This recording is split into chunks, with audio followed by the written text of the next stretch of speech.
आपने एक पैगंबर का नाम सुना होगा, हजरत अय्यूब। बोलो कौन? अल्लाह ने क्या माल, क्या दौलत, क्या जमीन, क्या प्रॉपर्टी, क्या जायदाद, क्या बीवी और क्या बच्चे, अल्लाह ने बहुत कुछ दिया हजरत अय्यूब अलैहिस्सलातु वस्सलाम को। लेकिन मेरे दोस्तों, देने वाला कौन और फिर लेने वाला कौन? एक दिन अल्लाह ने फरिश्तों को कहा, अय्यूब को मैंने बहुत दिया, जान, माल, दौलत, बीवी, बच्चे, प्रॉपर्टी, जमीन। तो फरिश्तों ने कहा, अल्लाह क्या करना है? अल्लाह ने कहा, सब वापस ले लेना है। देखना है कि पहले भी अय्यूब मेरा था, क्या बाद में भी अय्यूब मेरा ही रहेगा। मेरे प्यारों, अल्लाह ने सब ले लिया और पूरा बदन पर इतनी बीमारी, इतने जख्म, ऐसा बदन हो गया कि बाकायदा बदन में बड़े बड़े जख्म होते थे और उस जख्म के अंदर कीड़े मकोड़े होते थे। यहाँ तक कि सब लोगों ने हजरत अय्यूब अलैहिस्सलातु वस्सलाम को कहा, आप यहाँ से चले जाओ, ये गांव से चले जाओ, हमारे महल्ले से चले जाओ, हमारे इलाके से चले जाओ। हजरत अय्यूब अलैहिस्सलातु वस्सलाम मालूम नहीं कहीं जंगल में चले गए। आप सोचो उस अल्लाह के नबी पर क्या गुजरती होगी, जिनके पास कुछ भी नहीं रहा, न कोई जमीन है, न कोई माल है, न कोई खाने का इंतजाम है, न कोई जायदाद है, न कोई प्रॉपर्टी है। और कई साल तक हजरत अय्यूब सब्र करते रहे, सब्र करते रहे, सब्र करते रहे। मेरे दोस्तों, हालात बदलने वाला कौन? एक दिन हजरत अय्यूब बहुत रोए अल्लाह के सामने, अल्लाह क्या करूं, अल्लाह हालात आए हैं, लेकिन जिस वक्त में अच्छे हालात में था उस वक्त भी तू ही मेरा अल्लाह। आज बुरे हालात है, बोलो तू ही मेरा अल्लाह। क्या कुरान करीम की आयत है, इतनी प्यारी आयत है। क्या फरमाया? व अय्यूब इतना दावम्बा अन्नी मस्सनी अज़्ज़ुर व अन्त अरहमुर राहिमीन। हजरत अय्यूब अलैहिस्सलातु वस्सलाम ने कहा, अल्लाह जब मेरे हालात अच्छे थे तब भी मेरा अल्लाह अल्लाह था, आज मुझ पर हालात बुरे हैं तब भी तू ही रहम करने वाला है, तेरे सिवा कोई रहम करने वाला। बस मेरे दोस्तों, अल्लाह के दरबार में देर होती है मगर अंधेर, बोलो ना, अल्लाह के दरबार में हम लोग बहुत जल्दी मायूस हो जाते हैं, मेरा अल्लाह मेरी सुनता ही नहीं। हजरत अय्यूब अलैहिस्सलातु वस्सलाम ने कितना लंबा जमाना निकाला और फिर जब ये पुकारा तो अल्लाह ने क्या फरमाया मालूम है? अय्यूब खड़े हो जाओ, उठ जाओ। पूरे जख्म से चूर थे, सर के बाल से लेकर पांव के नाखून तक जख्मी थे, खून निकलता रहता था। अल्लाह ने फरमाया, मेरे अय्यूब खड़े हो जाओ और अपना पांव जमीन पर मारो।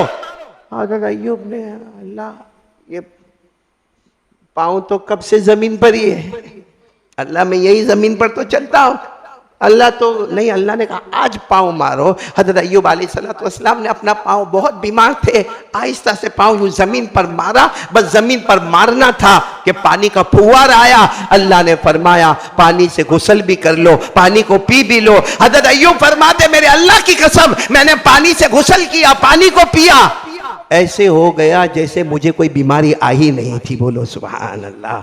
और उसके बाद अल्लाह ने फरमाया, जितना लिया था ना, सब्र किया ना, डबल करके वापस लौटा दूंगा। बोलो सुभान अल्लाह। इसी को अल्लाह ने फरमाया, और कुद बिरिजलिक हादा मुगतसलुम बारिदुन व शराब व वगबना लहु अहला व मिसलहुम मअहुम रहमतम मिन्ना व ज़िक्रा लिउलिल अलबाब। अल्लाह तबारक व तआला फरमाते, मेरे अय्यूब अपना पांव जमीन पर मारे, पानी का फुहार आ गया, गुस्ल कर लिया। बोलो ना, ये गुस्ल कराने वाला कौन? अल्लाह। ये पानी निकालने वाला कौन? अल्लाह। ये शिफा देने वाला कौन? अल्लाह। ये पानी को ठंडा और नफे वाला बनाने वाला कौन? तो कौन कौन इरादा करता है आज? पक्का इरादा भाई, नामुमकिन को मुमकिन बनाने वाला कौन? और जब बात आई है, क्योंकि अगर इसकी आवाज बिगड़ी ना तो मैं पहले से ही बिगड़ा हुआ हूं। हाँ, दो बिगड़े हुए जमा हो जाएंगे साथ में। बहुत पते की बात कह रहा हूं, क्योंकि आज हम सब लोग टेंशन में हैं। जान, इसीलिए तो मांग रहा था भाई, गाय को कहते हैं। हाँ मुफ्ती हारून साहब, जान का प्रॉब्लम, माल, कुछ लोग बच्चों से परेशान। हाँ, हमारे जवान जवान बच्चे नशा करते भाई, बहुत दुख होता है। क्या जब कलमा वाला हो गया है, कफ सिरप पिए जा रहा है, उसका नशा करता है। अभी मैं वहाँ महाराष्ट्र में गया था, अल्लाह की कसम दिमाग हैरान हो गया। बताया कि चौथी क्लास में पढ़ने वाले बच्चे सिगरेट बीड़ी और तंबाकू खा खा के जा रहे हैं। क्या हाल किया है मेरे दोस्तों, हम कलमा वालों ने क्या हाल किया। अल्लाह की कसम खाकर कहो, अभी मैं उम्रे से आ रहा हूँ, जब मैं मदीना मुनव्वरा में था, मैं यही सोच रहा था हमारे नबी कितना बर्दाश्त करते होंगे, क्या क्या बर्दाश्त करते होंगे। मैंने आपका नाम ले लिया, मैंने कहा मुझे ही बर्दाश्त करते, ये बहुत बड़ी बात है। कितने गुनहगार हैं हम लोग। मेरे दोस्तों, हमने हमारे नबी को क्या समझा है? कोई खेल समझा है? शरीयत को कोई खिलौना समझा है? जब मन में आया आ गया फजर की नमाज पढ़ने, फिर 15 दिन तक फजर की नमाज में गायब। जब मन लगा तो मगरिब की नमाज में आया, फिर उसके बाद ईशा में गायब। तो ये कोई खिलौना है? जब चाहा खेला, जब चाहा उसे तोड़ दिया। आपको बहुत ताज्जुब होगा मेरे प्यारो, मैं बात आई तो बात बता रहा हूं कि मदीना मुनव्वरा, बोलो कहां? मदीना मुनव्वरा में इमाम मालिक रहमतुल्लाह अलैह, हदीस के बहुत बड़े इमाम, बोलो इमाम मालिक रहमतुल्लाह अलैह हदीस के बहुत बड़े इमाम, और उन्होंने हदीस की किताब लिखी मुअत्ता मालिक, बोलो मुअत्ता। हाँ, बाद में बुखारी शरीफ आई, लेकिन बुखारी शरीफ से पहले लोग यही किताब पढ़ते थे जिसका नाम क्या था? मुअत्ता मालिक। तो इमाम मालिक रहमतुल्लाह अलैह मस्जिद नबवी में आते थे, गुस्ल करते थे, खुशबू लगाते थे, इमामा पहनते थे, और सुबह में हदीस का सबक पढ़ाने आते थे। ओ मजमा होता था, और इमाम मालिक रहमतुल्लाह अलैह की जवानी, खूबसूरती। अब इमाम मालिक रहमतुल्लाह अलैह बैठे हैं मस्जिद नबवी में मदीना में, और मजमा जमा है। उस जमाने में ऐसा नहीं होता था कि हदीस पढ़ने के लिए मदरसे वाले बच्चे आते थे, जवान भी होते थे, बूढ़े भी होते थे, बच्चे भी होते थे, पूरा मजमा जमा है, और इमाम मालिक रहमतुल्लाह अलैह हदीस का सबक पढ़ा रहे। अचानक इमाम मालिक की नजर पड़ी कि मस्जिद में कोई बूढ़े मियाँ आए, बोलो मस्जिद में कोई। इमाम मालिक रहमतुल्लाह अलैह ने गौर से देखा तो उनके समझ में आया ये बूढ़े मियाँ चेहरे से गाँव वाले लगते हैं, ठेले वेले भी उठाए हैं, लेकिन ये मामूली आदमी नहीं है। मेरा दिल कहता है ये इमाम अबू हनीफा रहमतुल्लाह अलैह है। तो इमाम मालिक रहमतुल्लाह अलैह ने एक बार देखा, 2 बार देखा, लेकिन इमाम अबू हनीफा आए और पीछे सबक में बैठ गए। इमाम मालिक रहमतुल्लाह अलैह का पूरा बदन कांपने लगा, क्योंकि ये तो एक शागिर्द है, वो तो उस्ताद है। बस इमाम मालिक रहमतुल्लाह अलैह खड़े हो गए, कहा तुम्हें अल्लाह का वास्ता है, अगर आप इमाम अबू हनीफा है तो यहां पर आ जाए। तो इमाम अबू हनीफा आए, इमाम मालिक सामने बैठ गए। आज से सबक आप पढ़ाओगे, मैं भी तुम्हारे सबक में बैठा रहूंगा, बोलो सुभान अल्लाह। यार इमाम अबू हनीफा रहमतुल्लाह अलैह को अल्लाह ने जो नवाजा था कुरान पाक की तफसीर से, हदीस से, फिका से, तफसीर से, बस इमाम अबू हनीफा रहमतुल्लाह अलैह का जो दर्स हुआ, और ये ऐलान हुआ कि आज तो दर्स हुआ है, कल भी इमाम अबू हनीफा का दर्स होगा, बल्कि लंबे जमाने तक अब इमाम अबू हनीफा यहाँ सबक पढ़ाएंगे। और ऐलान करने वाले खुद कौन? इमाम।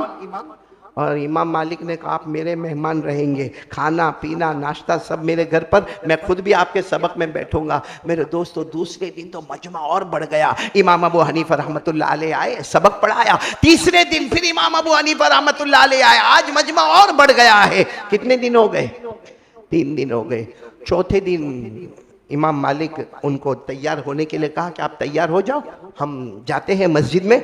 अब इमाम मालिक भी आके बैठ गए, सारा मजमा, और कहां से हद बसर, कहां से लोग, इलाके इलाके, गांव गांव, देहात से सब मदीने में जमा है, मस्जिद नबवी में जमा है, और सब हदीस का सबक सुनने के लिए जमा है।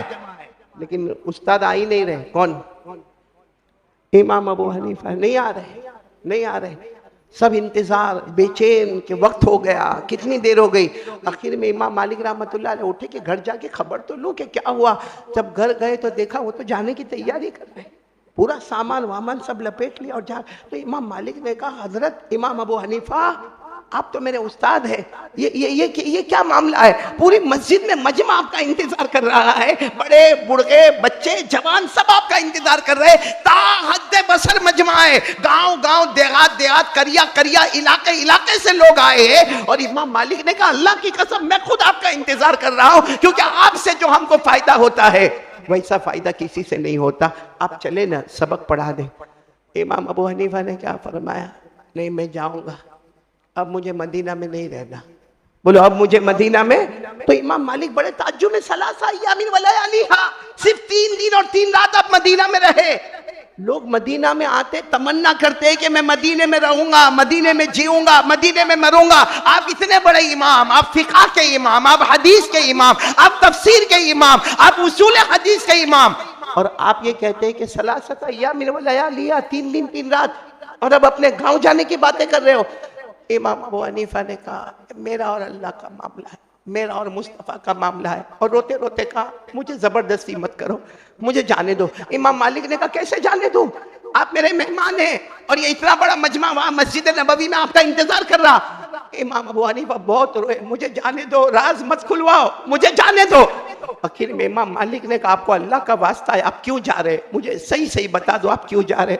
इमाम अबू हनीफा ने रोते रोते कहा मेरे गुदरा वालों कैसे हम बर्दाश्त करेंगे। इमाम अबू हनीफा ने रोते रोते कहा 3 दिन हो गए, 3 रातें हो गई, अब तक मैंने पेशाब नहीं किया है, अब तक पेशाब पाखाना नहीं किया है। जहां पेशाब करने के लिए बैठता हूं ख्याल आता है मेरे नबी के पांव मुबारक यहां से गुजरे होंगे। कभी वो कोने में जाता हूं ख्याल आता है कि हजरत अबू बकर वहां से गुजरे होंगे। कभी वहां जाता हूं तो ख्याल आता है मेरे बिलाल वहां से गुजरे होंगे। बस साहबा के नाम आते हैं, किसी का मुबारक कदम वहां से गुजरा होगा। इमाम अबू हनीफा में क्या मजाल है कि जिस जमीन पर अबू बकर के कदम हो, उमर के कदम हो, उस्मान के कदम हो, अली के कदम हो, और हम सब के आका मुस्तफा के कदम हो, वहां अपना पेशाब वहां रखे। अब मुझे माफ कर दो और मुझे यहाँ से जाने दो। इमाम मालिक कहते मैं रोता गया। इमाम अबू हनीफा वहां से चले गए। मेरे दोस्तों वो मदीने की जमीन का एहतराम करते थे, हम मदीने वाले मुस्तफ़ा का एहतराम नहीं करते। क्या मेरे दोस्तों हमने शरीयत का मजाक बनाया है, क्या शरीयत का मजाक बनाया, क्या है हमारे मोबाइल में, मुझे बताओगे क्या है मोबाइल में। अल्लाह की कसम खाकर कह रहा हूं, मस्जिद में बैठा हूं, अल्लाह की कसम खाकर कह रहा हूं, हमारे 90% जवान का मोबाइल 90% गुनाह के काम करता है, 10% सिर्फ अच्छे काम करता है। मोबाइल में नंगी औरत बहुत अच्छी लगती ना, नाचती है ना, आधा कपड़ा पहनती है, आपको बहुत अच्छा लगता है रात को 1 बजे 2 बजे देखने का, फिर अपने दोस्त को फोन करने का, मेरे पास बहुत अच्छी क्लिप आई है तेरे को भेजूं। यानी खुद तो गुनाह करने का, दूसरे का गुनाह भी अपने सर लेने का। अच्छा जब उसको क्लिप भेजता है वो सामने से जवाब देता है दूसरी भी हो तो भेज देना, बहुत अच्छी क्लिप भेजा था। मैं इन जवानों को आज एक सवाल पूछना चाहता हूं, जो नंगी औरत को नाचता हुआ देखते हैं, अच्छा लगता है ना। अल्लाह के घर में बैठे हो ना, अल्लाह को हाजिर नाजिर रखकर बताओ अगर वो हमारी बेटी होती तो, सगी बेटी होती मेरी आपकी, देखते हो नंगा नाच आधे कपड़े वाला, हमारी माँ होती, हमारी बहन होती, हमारे घर की इज्जत हमारी बहू होती, तब तो कहता ना ना ना ना ना नहीं ऐसा नहीं, मेरी बेटी ऐसा नहीं कर सकती। मेरे प्यारो हदीस पाक में लिखा है जैसी करनी कमा तदीनु तुदानु, जैसे करोगे वैसे भरोगे। इसलिए मेरे प्यारो क्यों ये मोबाइल का चक्कर, क्यों ये एमडी, क्यों ये गुटखा, क्यों ये बीड़ी सिगरेट। नहीं कैंसर नहीं होता इससे। कितनों को हमने देखा जबड़े का ऑपरेशन हुआ, कैंसर हुआ, और उसके बाद में कीमो की ट्रीटमेंट हुई, और उसके बाद में मुंह छुपा छुपा के घूम रहा था। मेरे प्यारो जो गलत है वो गलत है। और आपको एक बात बताऊं, ये शराब, हर वो चीज जिसमें नशा, बोलो हर वो चीज, ये कुछ चीजें हलाल होती है लेकिन हम उसको नशे पर बना देते हैं। जैसे कफ सिरप क्या है, हलाल है। अरे बोलो ना, खांसी होती है तो सिरप पिएगा, हलाल है, लेकिन हमने उसको नशे के तौर पर इस्तेमाल किया तो वो हराम हो गया। इसलिए मैं आप तमाम से कहूँगा, देखो मैं बात थोड़ा इधर उधर हो गई, बात यह है कि 3 काम करेंगे इंशाअल्लाह, बोलो नहीं इंशाअल्लाह, जिएंगे भी ईमान के साथ, मरेंगे भी ईमान के साथ। जिसमें पहला काम यकीन बना लो, बोलो पूरा मजमा बोलो, यकीन बना लो। करने धरने वाला कौन? आवाज नहीं आ रही है। हम डरेंगे तो किससे डरेंगे? अल्लाह से। हम गुनाह छोड़ेंगे तो किसके वास्ते छोड़ेंगे? अल्लाह। हम नेकी भी करेंगे तो किसके वास्ते करेंगे? अल्लाह के वास्ते। पूरा मजमा बोले ना, हम सबका पैदा करने वाला कौन? बोलो अल्लाह ही। हमें खिलाने वाला कौन? अल्लाह ही। हमें पिलाने वाला कौन? अल्लाह ही। ये अर्शो फर्श का बनाने वाला कौन? अल्लाह ही। आसमान और जमीन का बनाने वाला कौन? बोलो ना, आसमान और जमीन का बनाने वाला कौन? अल्लाह ही। रात को दिन में, दिन को रात में बदलने वाला कौन?